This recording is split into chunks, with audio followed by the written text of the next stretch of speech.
आवश्यकता हो। आज जीवन बिमा नहुँदा कति व्यक्तिहरूको घर तहस-नहस भएको मैले देखेको छु। डाक्टरले एकजना व्यक्तिको जीवन बचाइराखेको छ, तर जीवन बिमाको अभिकर्ताले त्यो परिवारको सम्पूर्ण सदस्यहरूको जीवन बचाइराखेको छ। आज एउटा बालक गार्जेन बिना कसरी टुहुरो भएर उसको जिन्दगी बर्बाद भइरहेको छ। एउटा कमाउने व्यक्ति आज अचानक अकल्पनीय दुर्घटना हुँदाखेरि उसको परिवार कसरी छेदविच्छेद भएको छ। मैले यहीँ देखेको छु, हाम्रो घोडागुडी नगरपालिकामा एकजना व्यक्तिलाई हतियार प्रयोग गरेर चाहिँ मारियो।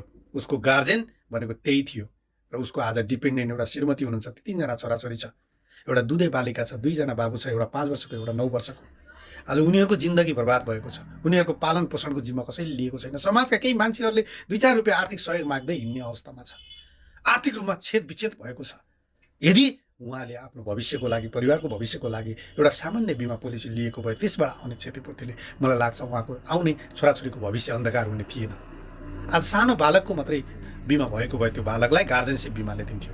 त्यसकारणले बिमा भनेको एउटा अमूल्य वरदान हो, आर्थिक व्यवस्थापनको लागि महत्त्वपूर्ण माध्यम हो। अझ भनौँ फाइनेन्सियल रिस्क म्यानेज गर्ने एउटा महत्त्वपूर्ण साधन हो। यति राम्रो व्यवसाय, यति राम्रो माध्यमलाई हामीले समाजमा बुझाउनै सकेका छैनौँ। समाजलाई सही ढङ्गले पुरस्कृत गरेर बिमाको इम्पोर्टेन्स दिन सकेका छैनौँ। आज अभिकर्ताका कुराहरूमा हामीले मात्रै चासो दिएका छौँ, तर त्यो बिमा नहुँदा त्यो बिमा नगराउने परिवारलाई कुनै कारणले जोखिम परिहाल्यो भने कस्तो खालको इम्प्याक्ट पर्छ त्यो कुरा हामीले बताएका छैनौँ। म धेरै मित्रहरूलाई भन्ने गर्छु, तपाईँले जीवन बिमाको पोलिसी नबेच्नुहोस्। बिमा बेच्ने चिज होइन, तर मानिसको जीवनमा बिमा नगराउँदा उसको जीवनमा कस्तो खालको इम्प्याक्ट पर्छ, बिमाको महत्त्व चाहिँ के हो, कस्तो अवस्थामा बिमाले काम गर्छ त्यो चाहिँ बताइदिनुहोस्। आज सबैभन्दा महत्त्वपूर्ण कुरा भनेको मान्छेको जीवनमा 3टा कुरा, घाँस बाँस कपास। त्यसपछि चौथो महत्त्वपूर्ण कुरा भनेको सेक्युरिटी हो, सुरक्षा हो। फाइनेन्सियल सेक्युरिटी बिना कुनै पनि व्यक्ति सम्पन्न हुन सक्दैन, धनी हुन सक्दैन, अधुरो र अपुरो रहन्छ। त्यसो भएको हुनाले म सम्पूर्ण समाजलाई एउटा मेसेज दिन चाहन्छु। तपाईँहरूको घर छिमेक वरपर साथीहरू हुनुहुन्छ, बिमा सम्बन्धी कारोबार गर्ने व्यक्तिहरू, फाइनेन्सियल एडभाइजरहरू हुनुहुन्छ, अभिकर्ता साथीहरू हुनुहुन्छ, उहाँसँग सही सूचना लिनुहोस्।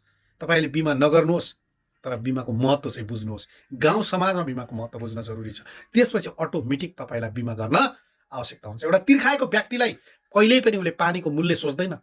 जब उसलाई प्यास छ, तिर्खा लागेको छ भने उसले पहिला घटघटी पानी पिउँछ अनि मात्रै मूल्य सोध्छ। त्यसो भए हुनाले प्रिमियमको कुरा अन्य कुरा सेकेन्ड पार्ट हो।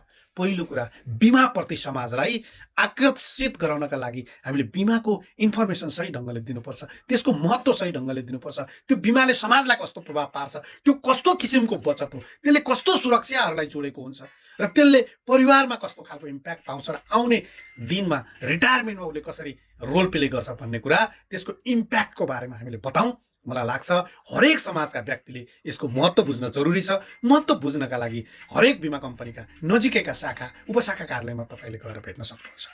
नमस्कार।